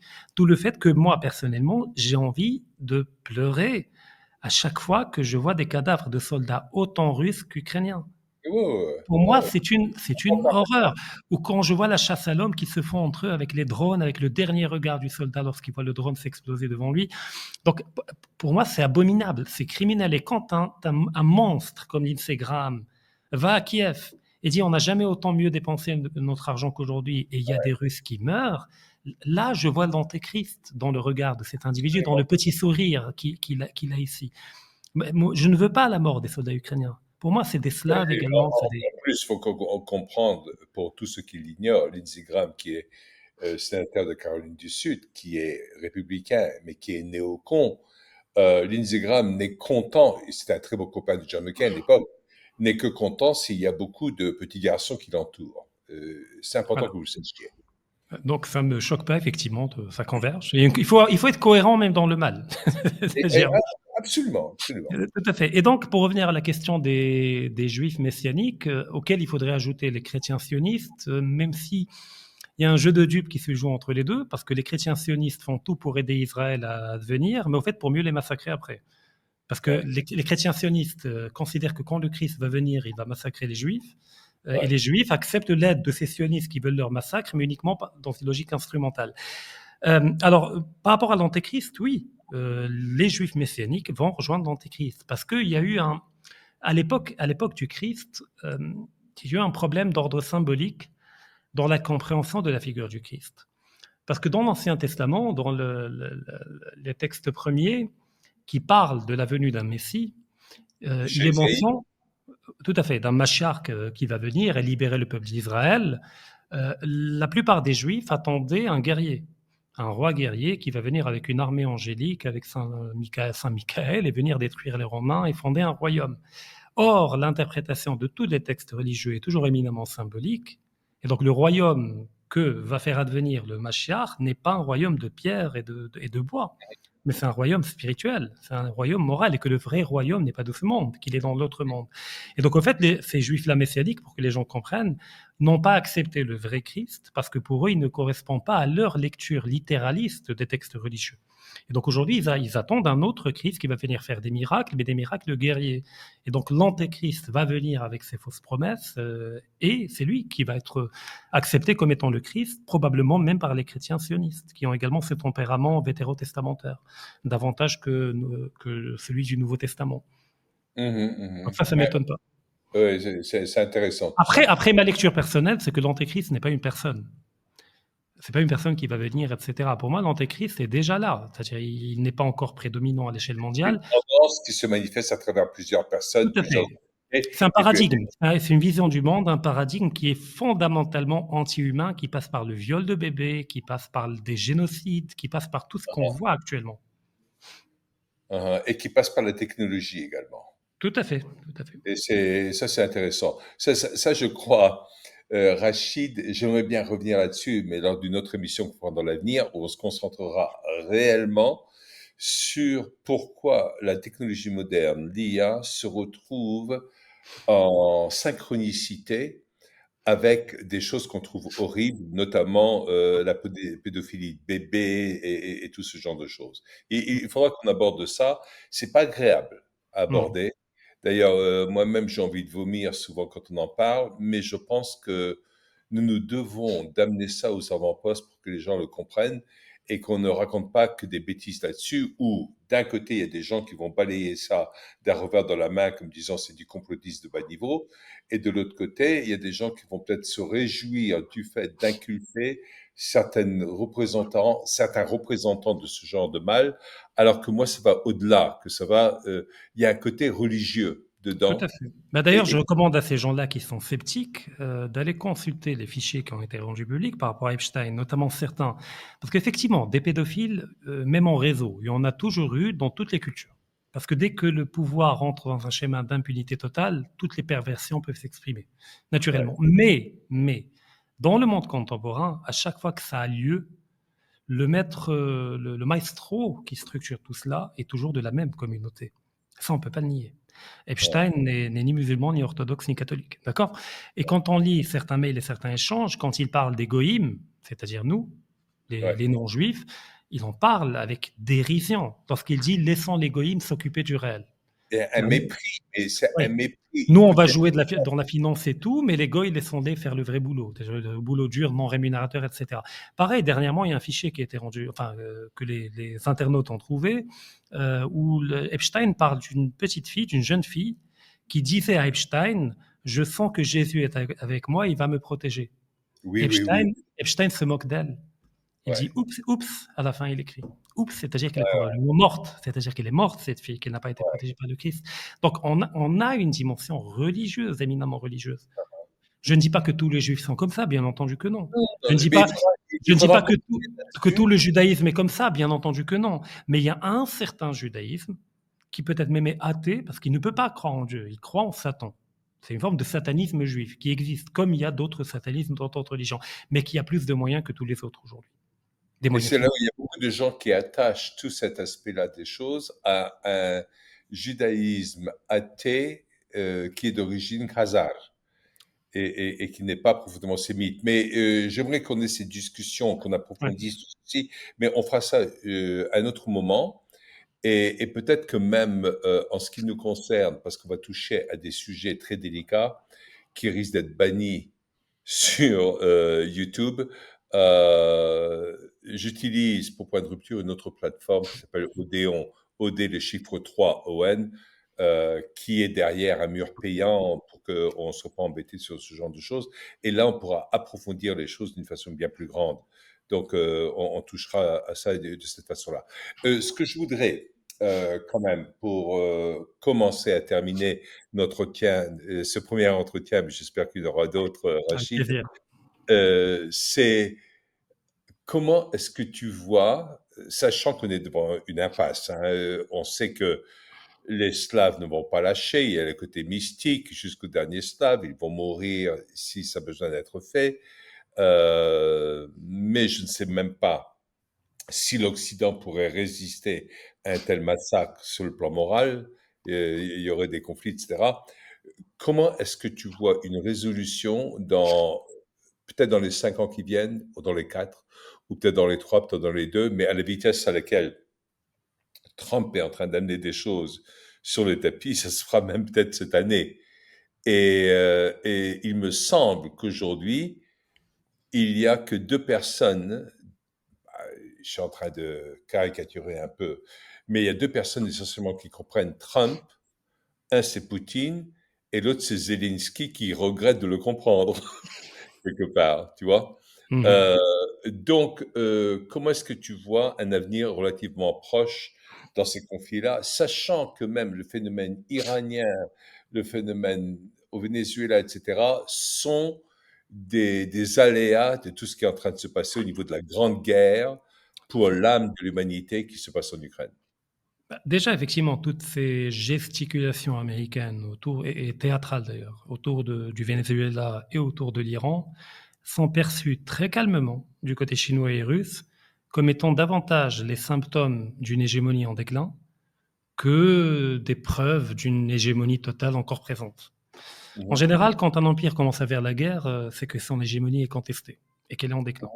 L'hégémonie exclut de fait la guerre, parce qu'elle se suffit à elle-même. Elle est culturelle, tout le monde rêve d'être américain. Aujourd'hui, personne ne rêve d'être américain par rapport aux États-Unis d'aujourd'hui. Donc, il le voit très tranquillement. Par contre, le conflit en Ukraine peut se résoudre très rapidement, même maintenant pendant qu'on parle, comme il peut durer encore des années, soit sous la forme d'une guerre de haute intensité, où le front pourrait s'élargir aux pays baltes, etc., soit sous la forme d'un conflit larvé, à travers une pause de quelques années pour mieux préparer la prochaine guerre, qui va devenir encore plus atroce. Alors pourquoi je dis qu'il peut se résoudre même maintenant? Parce que contrairement aux apparences, le conflit ressemble grandement aux guerres d'opposition qu'on avait dans la Première Guerre mondiale, avec une logique de tranchées au sens littéral du terme. Il y a des tranchées renforcées du côté russe et du côté ukrainien, avec des avancées mineures d'1 kilomètre, de 2, 3 kilomètres. Et d'ailleurs, ceux qui continuent de mesurer cette guerre en kilomètres carrés n'ont rien compris à la nature de ce conflit. Parce qu'on est dans une guerre d'attrition et pas de kilomètres.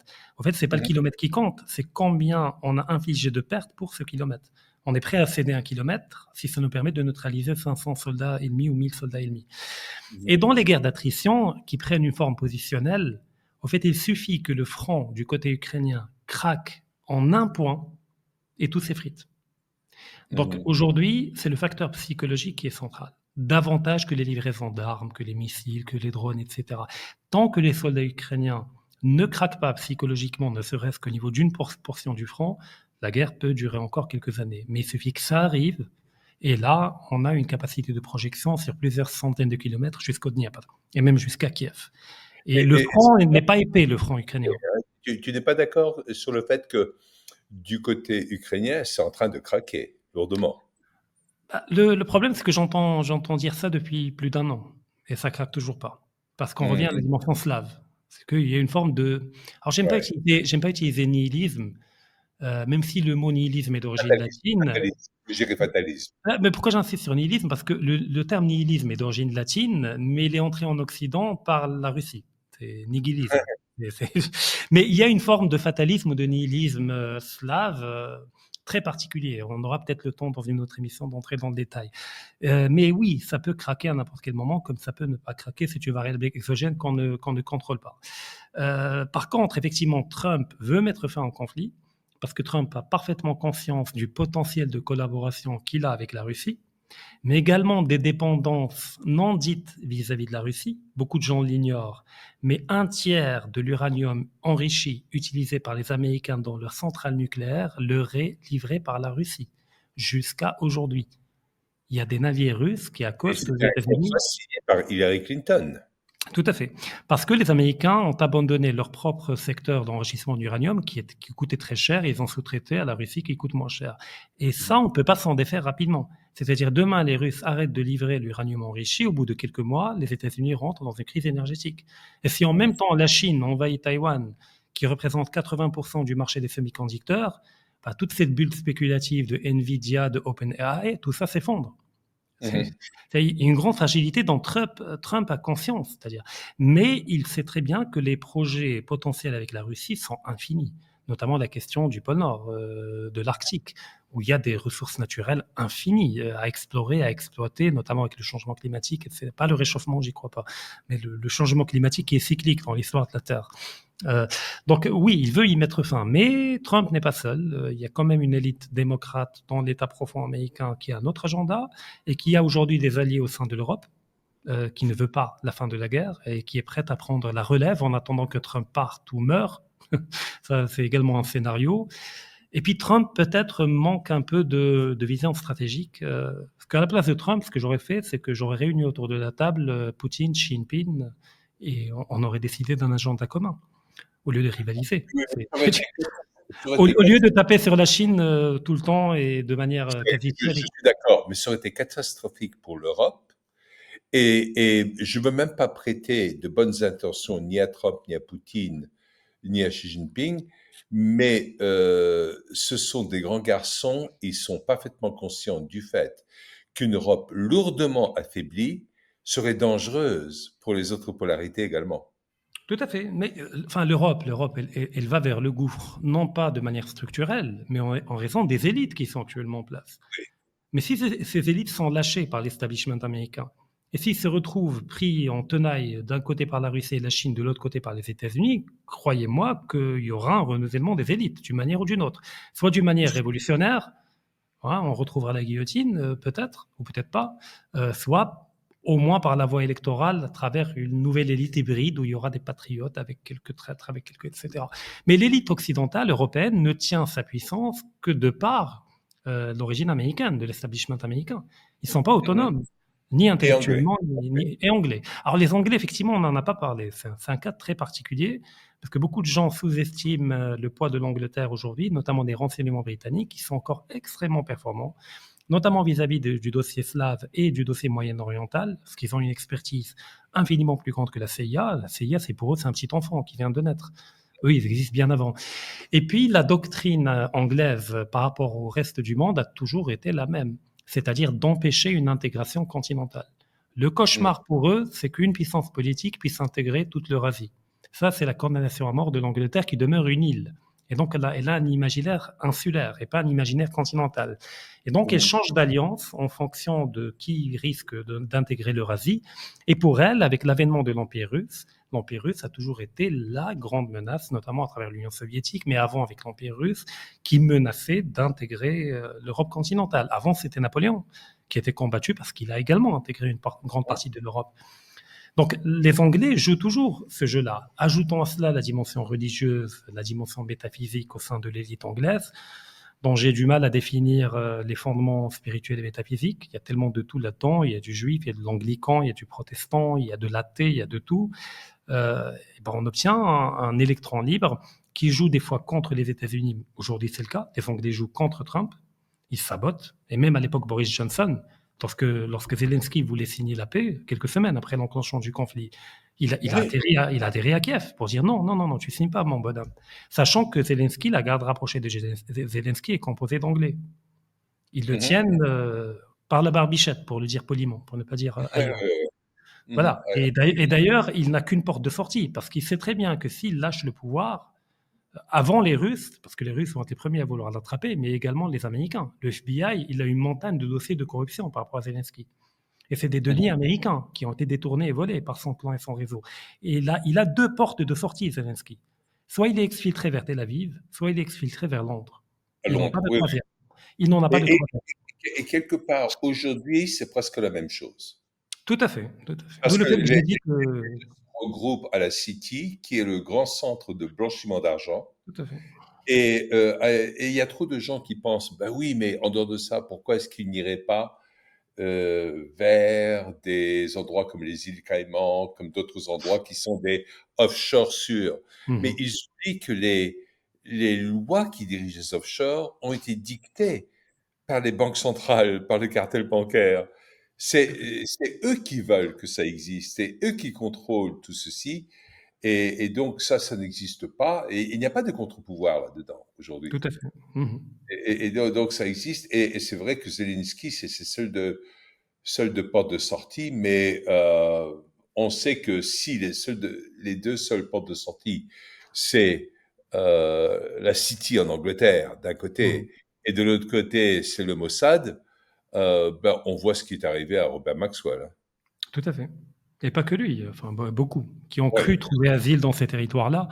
Et du côté américain, bah, comme aujourd'hui Zelensky est encore utile, voire incontournable, parce qu'il a réussi à prendre en otage toute la population ukrainienne, eh bien, c'est la célèbre phrase de Kissinger, que je vais essayer de traduire poliment, c'est un fils de Catin, mais c'est notre fils de Catin. Ouais. C'est-à-dire, on sait qu'il est corrompu, mais c'est notre corrompu. Ouais. Donc voilà, on ne le liquide pas maintenant. Mais une fois qu'il cessera d'être utile, là, je lui souhaite bonne chance. D'ailleurs, à chaque fois qu'il négocie avec Trump des garanties, qu'on nous dit dans les infos, c'est pas que des garanties pour l'Ukraine, mais c'est surtout des garanties pour lui qu'il négocie. Oui, bien Et sûr. qu'il retarde la paix tant qu'il n'a pas la garantie qu'il va pas être touché, une Il, fois qu'il il- perd le il a, pouvoir. il a eu la garantie pour ses parents, Mhm. mais pas pour lui encore, je crois. Et moi, j'ai tendance à pencher du fait qu'il va se retrouver en Israël à cause des lois de non-extradition, où Mhm. Israël protège énormément des choses. Et puis, je crois que Zelensky a la double nationalité déjà lui-même. Ça m'étonnerait pas. Ouais, ouais, donc, Mhm. Et puis Bah oui. Trump, il est évident que Trump et Vance détestent Zelensky. Il les dégoûte. Ça, c'est évident. Ah, Mais, tout à fait. mais Et ils sont obligés de traiter je avec pense lui. également que et Trump et Vance n'aiment pas Netanyahou non plus. Tout à fait. Mais ils sont obligés de, voilà, de Bah, de composer faire avec. avec. Ça fait Mm. partie des réalités. Tout à fait. Et écoute, Rachid, on est en train d'arriver vers la fin parce que c'est une question de temps. J'étais très ravi de ce premier entretien parce que j'espère vraiment que ce sera un premier et Moi qu'on de va même. pouvoir entrer dans des tas de sujets, mais qu'on cherchera à cadrer davantage, de Mm. préparer pour que ce soit éventuellement des grands enseignements sur ce qui se passe. Et je sais que certains d'entre eux, on sera obligés de les passer sur Odéon parce que sinon, on se fera fermer et tout ad vitam aeternam. Je Euh, comprends. Mais en tout cas, et c'est le plaisir à partager. le latin catholique, dans ce cas-là, j'aurais pu dire d'une autre façon également, mais c'est pas grave.